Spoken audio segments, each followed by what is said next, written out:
Shalom, shalom. Call YAHAWAH, YAHAWAH, BAHASHAM, YAHAWASHI, BAHASHAM, RICANS.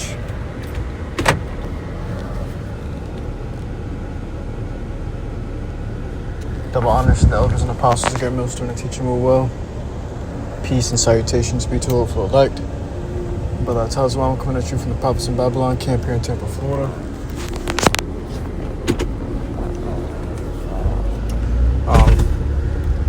So this is going to be titled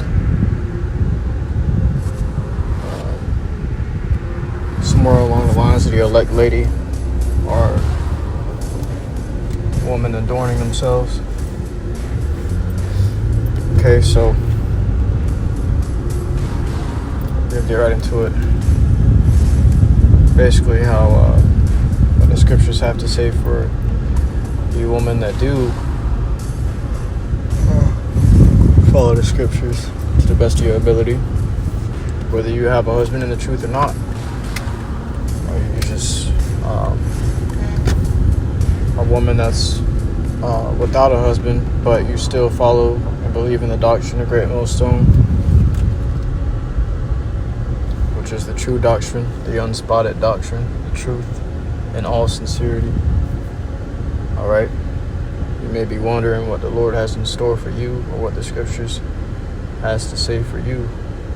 You know, not having that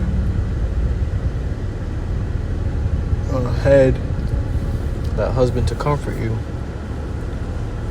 Okay.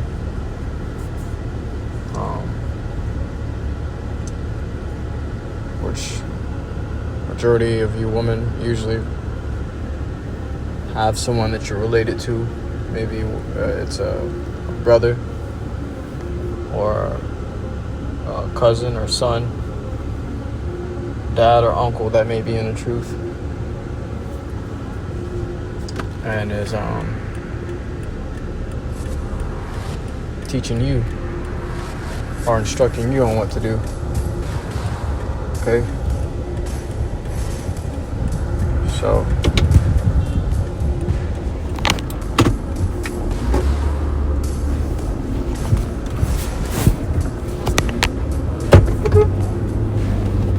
lucky I had to make this sharp turn.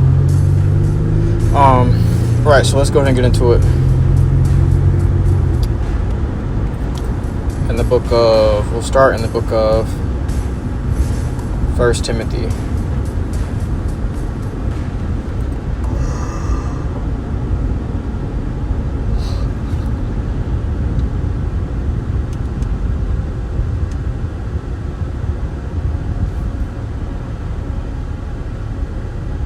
First Timothy chapter 2 and verse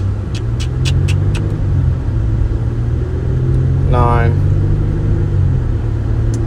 In like manner also that women adorn themselves in modest apparel.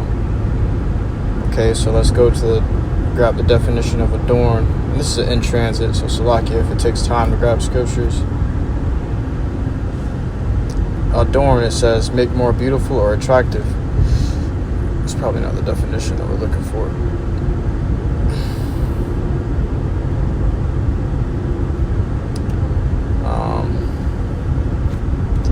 Let's grab the etymology of the word adorn. See what it originally goes into. So adorn says to decorate or embellish, be an ornament to order, arrange, equip, dispose, adorn,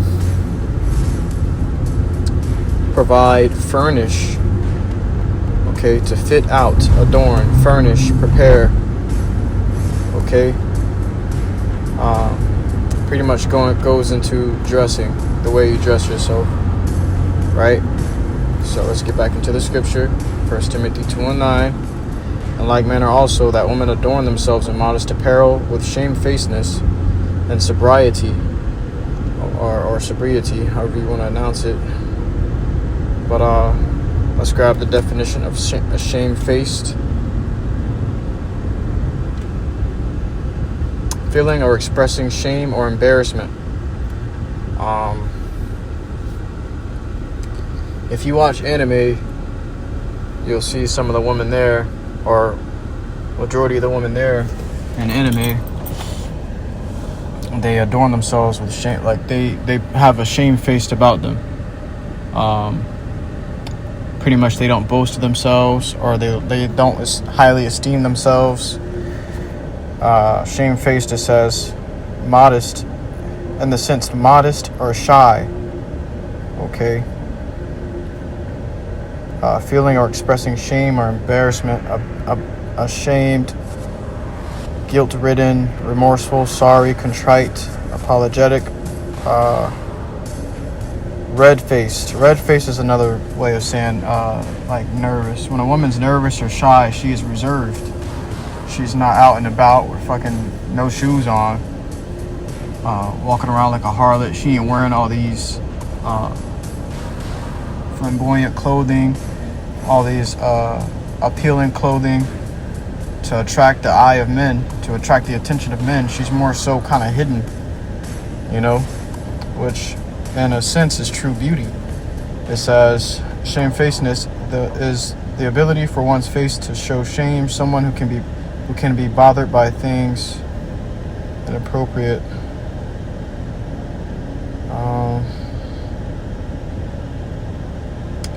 This one's better. Adjective. If you are shamefaced, you feel embarrassed because you have done something that you know you should not have done. That's a good one. Basically, humility, humble, meekness. The women we have nowadays are dragons. They're beasts. They're out and about in the field.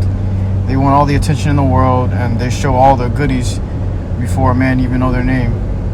Alright, so before you even get to know a woman, you already know what she looks like uncovered, because these women are 90% naked. Okay, but the scripture's telling you to adorn yourself, to be shamefaced, reserved, to keep to yourselves, not too talkative, not too assertive. You don't want to, because that assertion is a manly trait. To be assertive is a manly trait. A woman shouldn't be assertive. Okay. But you got it nowadays where a woman will be all up in another man's face. You really want, you're supposed to be looking a man in the eye, a man that you don't know like that. Got to keep your heads covered. You want to cover all your curves. Try to be less appealing to the male eye as possible. And this is, well, you'll find yourself adorned in modest apparel and shamefaced. It says, and sobriety. Let's grab the definition of that, so we know what we're going into. The state of being sober. All right, you got to have a clear mind as a woman. Women are indeed the weaker vessel, and you can look at this up in so-called science or whatever too. But a woman's body is more susceptible to toxins, poisons, which alcohol is basically a toxin. Alcohol is like a poison. It gives you the reaction you have because it's intoxicating. That's why they say intoxicating substance. Okay, it gets down and it has a toxifying effect on the liver, which causes you to feel that drowsiness, or that passive feeling that you feel when you drink. Okay, so a woman shouldn't be into all of these things. I've seen a woman one time, she was drinking beers. That's not woman-like. It's not ladylike, I should say. So you women shouldn't be all into beer, alcohol, and wine, and you see the women we have nowadays, they smoking Black and Milds and weed and all sorts of things, man. Their mind is all over the place, and then they slept with multiple men, so they have multiple different spirits on them. It makes a disaster of a woman. Okay, it says, not with broided hair or gold or pearls or costly array. You got these women wearing all these designer outfits, designer clothes, okay, showing themselves to be some kind of, I don't know, queen, which queen really goes into harlot. All right, but it just goes to show you that these women want all these attention, so they put on all this costly array, and it's just given the vibe that they looking for a man of high quality, supposedly. But you already damaged goods yourself. The majority of these women that be out here in this design are already used goods, washed up. They're trying to cover it up with costly array, which they probably didn't pay for. Okay, it says, but which becometh woman. This is how a woman should be. It says, professing godliness with good works. All right. Let the woman learn in silence with all subjection. All right. So a woman should be learning in silence with all subjection. You shouldn't have a woman on video doing YouTube videos teaching about the RAAHWABAN, teaching about the spirit. You shouldn't have a woman down on the comment board, on brothers' pages. The scriptures say right here, but I suffer not a woman to teach, nor to usurp authority over the man, but to be in silence. All right, a woman is supposed to be in silence. Okay, because if you really go into the biology of these things, women are simply emotional beings. Men deal more logically, and they're able to withstand pressure. Men are built to withstand pressure. It is not the same for women. That's why you had the situation in the garden with Eve. Okay, so knowing this is why the scriptures direct you to be a certain way. All right, you can be persuaded easier than a man can. You can also be manipulated. All right, it's the whole point of marriage. When a woman is married, when a woman becomes married,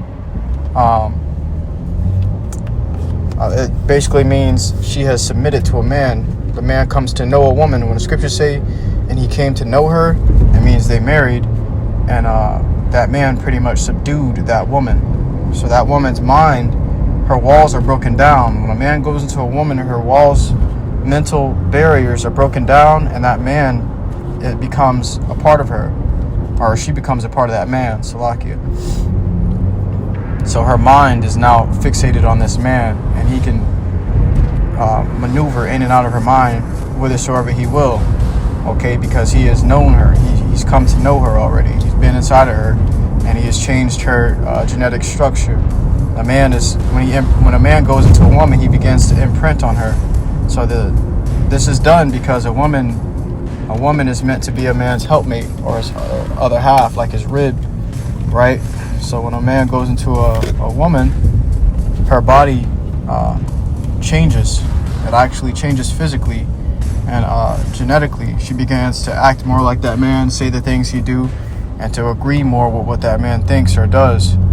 Okay, this is particularly how a woman is supposed to be. But when a woman has slept with multiple men, it's harder for a man to imprint on a woman, and for her to be only on his program when she's on so many different programs. Okay, so when a man is imprinted on a woman through sex, she undertakes all of his programming. Okay, his way of thinking, her heart becomes more after that man's heart, what he's interested in, what he thinks, what pleases him, what he likes, because a man is a woman's lord, right? But the man's heart is fixated on YAHAWASHI, what YAHAWASHI thinks, what pleases him, and what needs to be done to be accepted by him, while the woman's heart is more fixated on being accepted by her husband, her head. All right, there is no skipping that order. You can't skip over the man and go straight to YAHAWASHI. All right, it says, for Adam was first formed, then Eve. So there's a structure and order in this world. That's why you can't just do what you want as a woman. It says, but and Adam was not deceived, but the woman being deceived was in the transgression. Okay, the woman as being the weaker vessel. That's why the woman is safe with the man, because the man, if you with a godly man or a righteous man, he's going to show you the right way to go to get the salvation. Okay, he's going to show you the right way to go to be accepted with the Lord. A righteous man will protect his household by serving the Lord in truth and sincerity. But a foolish and a wicked man will destroy his household by disregarding the Lord. Right? So these things are important. That's why being with a man is important as well, what kind of man you're with, because that can really determine the state and the future of you and your family. right?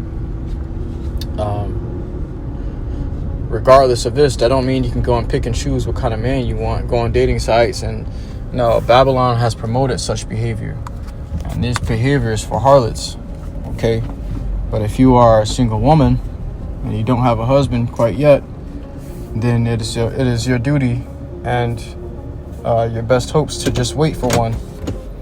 Okay, don't go seeking for one. One thing I learned in this life is the things you go seeking for, you ain't going to obtain. Okay, these things usually come to you when you're not looking for them, right?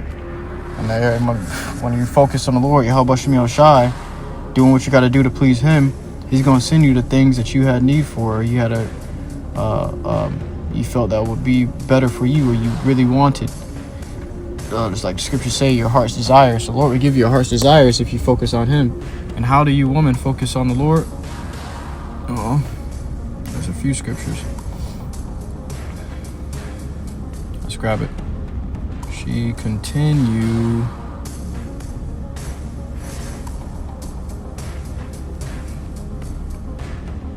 And then this one, I think we'll grab that Timothy first, though.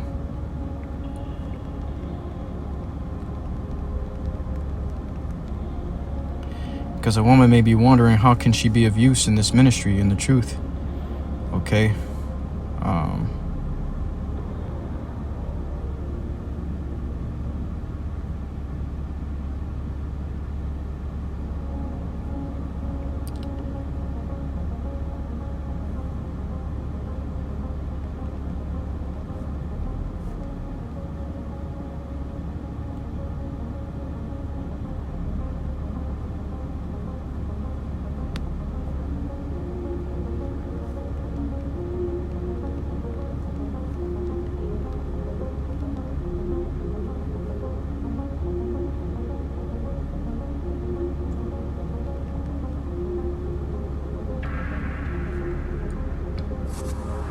All right, so in 1 Timothy, we'll grab this one first. Timothy 2:15, which we'll drop down to 15.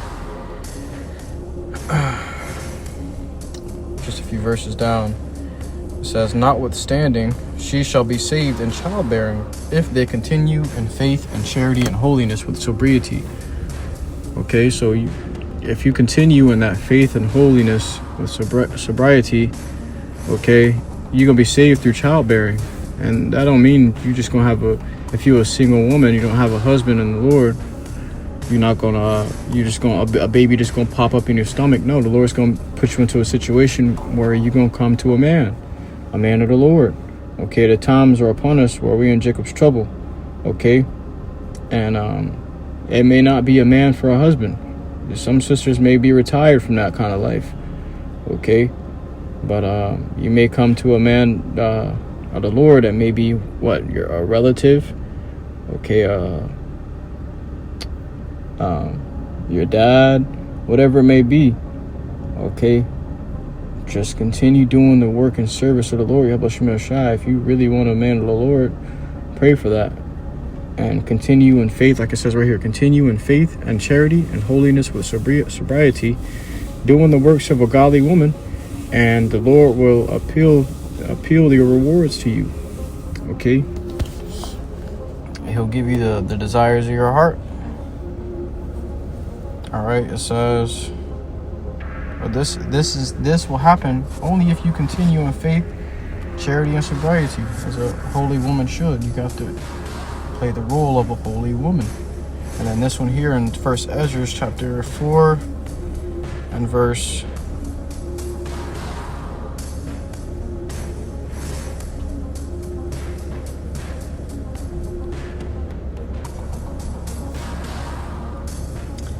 1 Ezra chapter 4 and verse 15. It says, women have borne the king and all the people that bear rule by sea and land.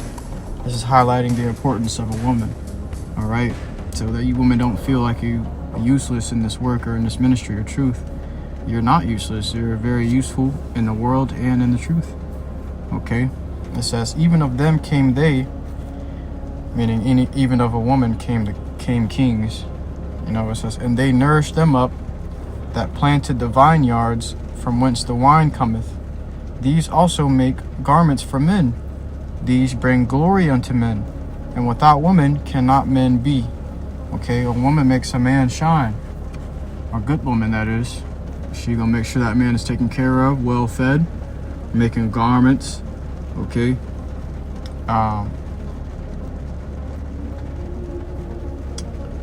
It says,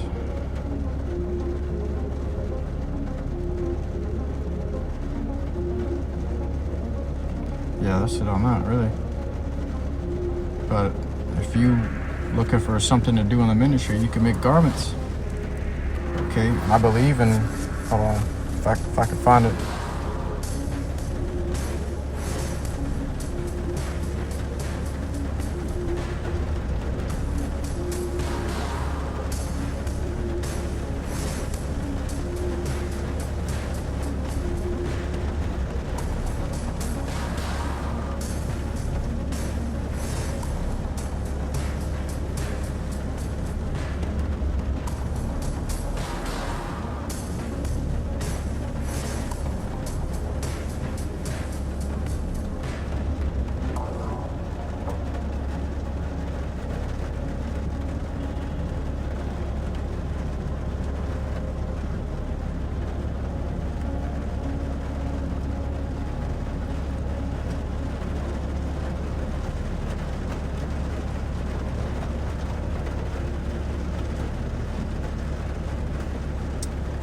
I can't find it right now for the sake of time, but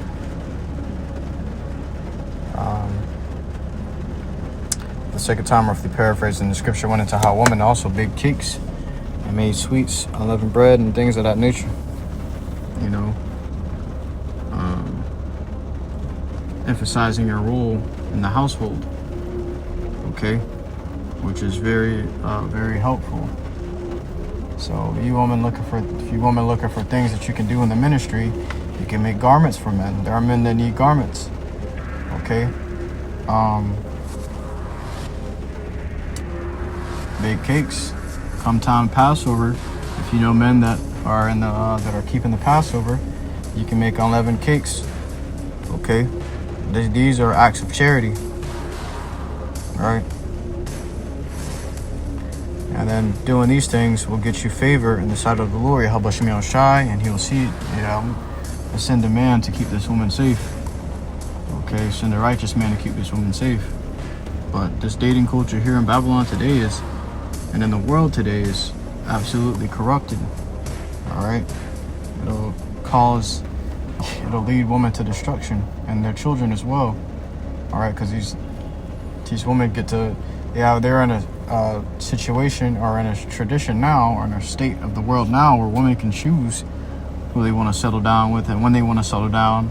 And by doing this, these women never really end up settling down. They end up picking and choosing who they want, and before you know it, they're too old.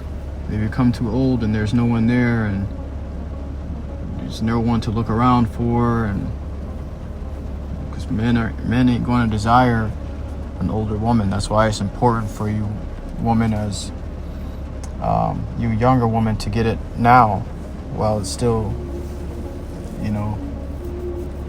to you younger woman to get it now while it's still time, because in your youth and in your beauty, man will look upon you, and perhaps a holy or righteous man, if you know him to be one, and he'll take you. Okay, he'll come to know you and make you his wife. But it'll be harder for you when you're up in age. Everybody wants to start trying to live a new life when they're up in age and they've spent the days of their youth. But if you spend the days of your youth doing what's right and righteous, the Lord will take care of you in your old age as well. All right, so then you come to find yourself without a husband or without children in older age, and so a lot of these women are complaining about being in their early to mid to late 30s. Or early 40s, talking about they don't have a husband, crying about how they spent all their youth up playing the harlot, and now there's no one there. I remember a woman told me she can go and get whoever she wants, whenever she wants. I said that may be true, but can you get a husband? You know, you can get a man that's gonna lay down with you. Of course. You're young, you're fine, right? You can go get a man that's gonna lay down with you. Don't let this deceive you. Don't let this fool you. These men ain't laying down with you to build a home with you. They lay down with you to get the rocks off and leave. All right. Well, a man, you may be able to lay down with any man you want, but will he take care of you? Will he love you? Will he care for you? Will he seek to have children with you? Will he put up with you? Okay. Considering all these factors, can you really get any man you want? All right. Let me grab this.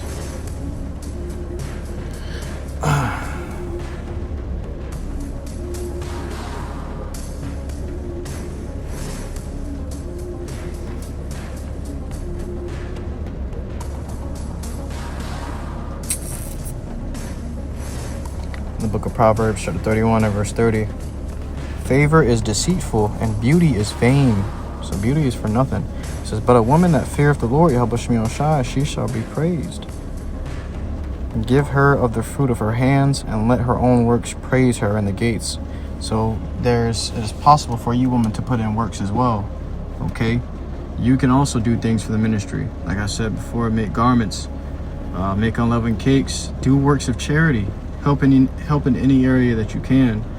Okay, because doing these things, the Lord say, what? If you have done it to the least of these, my brethren, you have done it unto me. Okay? So doing these things for men that you know are men of the Lord will also get you favor with the Lord YAHAWASHI, because the Lord says, as much as you've done it to the least one of his brethren, all right, you have done it unto him, okay? And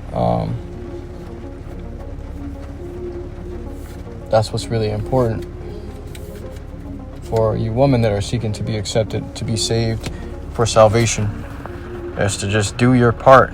Don't try to be above that. Don't try to become a prophetess. Don't try to teach, whatever, man. Just do your part for the men that are already working. Just make their jobs easier, and in turn, you're going to be making the Lord's job easier. Okay, as you have done it for them, you've done it for the Lord.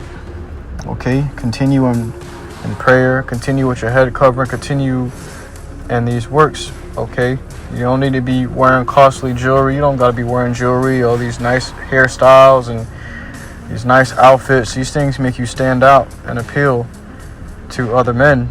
But what kind of men are you attracting? You got to understand what kind of men you may be attracting by doing these things. All right. You dress, what's the saying? Dress to impress. Well, dress for who you're seeking to impress. And what kind of men are you seeking to impress? Righteous men. Well, then dress accordingly, as the scriptures tell you to.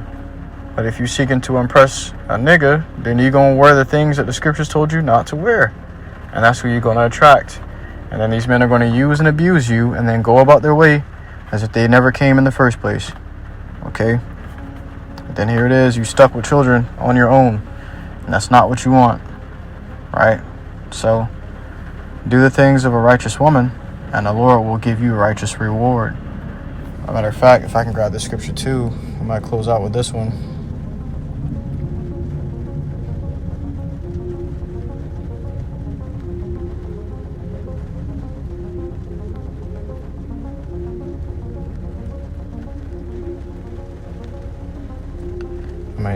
I may do another lesson on this topic too.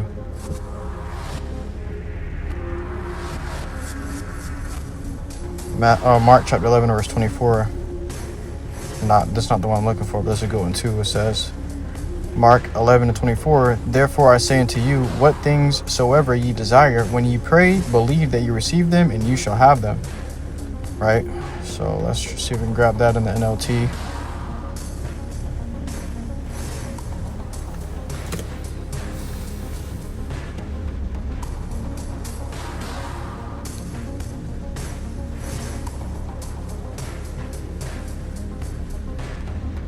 What was that? Mark 11:24. Just like it, bear with me.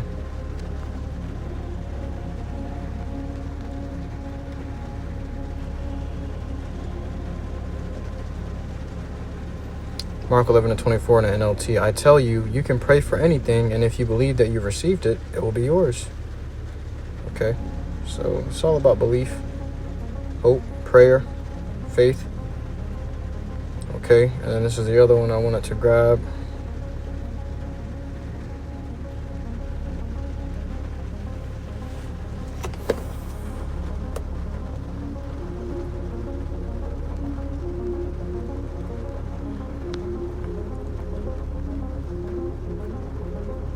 Second Corinthians chapter 5 and verse 10. For we must all appear before the judgment seat of Mashiach, that everyone may receive the things done in his body according to that he hath done, whether it be good or bad. You're gonna receive for what you do. Okay? And this is a basic law of understanding in this world is whatever you seek to gain, you must give first. Okay? You can't get an apple tree without first planting the seed. Or you can't get any fruit trees without planting the seed that pertaineth to that fruit. Okay? You wanna receive something, then put out for what you want to receive first. You want a righteous husband of the Lord, then do the things the scriptures tell you to do. Okay? You want destructions? Or Salaki, you want to be destroyed by thermonuclear fire? Then do the things the scriptures told you not to do. It's plain and simple. Scriptures say life and death are set before you. Stretch forth your hand to which one you want to receive. Okay? And it's just plain and simple. We can leave it at that. It's not much to it. You women have a role in this truth as well. And just as much as the men have a role in this truth. Alright? That means we're both here for a reason. We got to play our roles, fulfill our lots. Now is not the time for rest or playing or foolishness. Now is the time to stack up your works towards the kingdom of heaven, knowing that you're about to receive. This is the ultimate investment. Okay? And if you're into finance and investing in business, and you know about money, then you know how investments work. What you put in is going to multiply later on. Okay?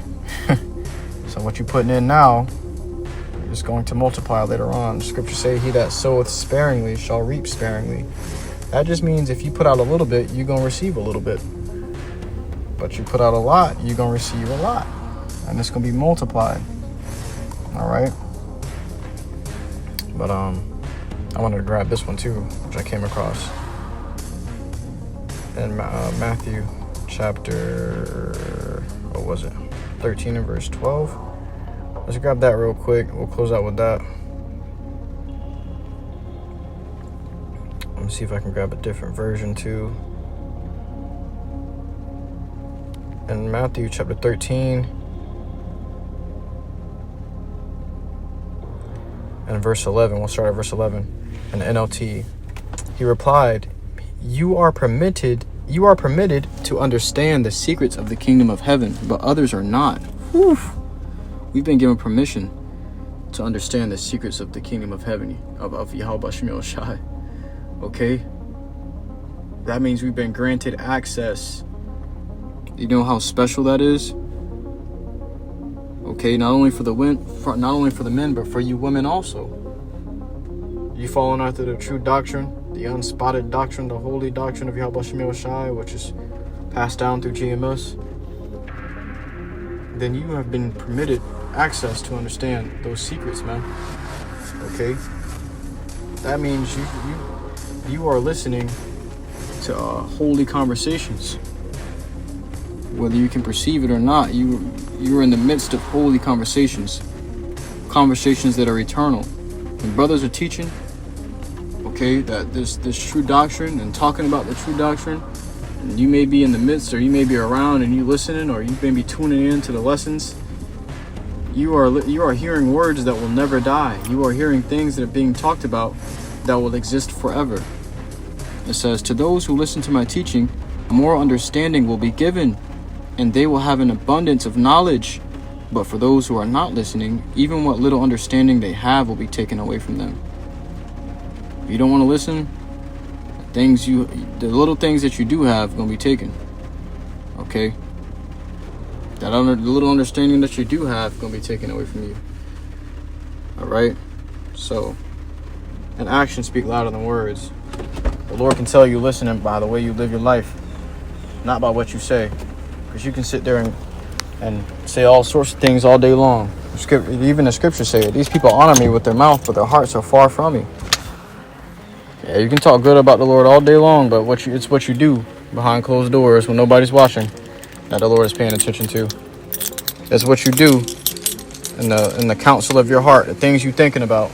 Oh, well, maybe I should do this, or no, I'm not going to do that.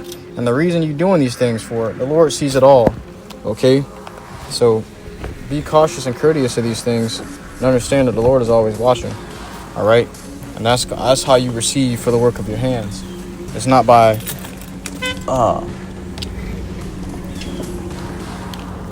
just asking for it, but the way you conduct yourselves is going to show the Lord everything he needs to know, and how he is going to dictate how he answers your prayers. All right? Well, with that, I truly hope this lesson was edifying to you. I commend out with listening and shoot with sincerity. The next time, Yahshua, I give all glory, honor, praises unto Yahawah, BAHASHAM, YAHAWASHI, BAHASHAM, Shalom.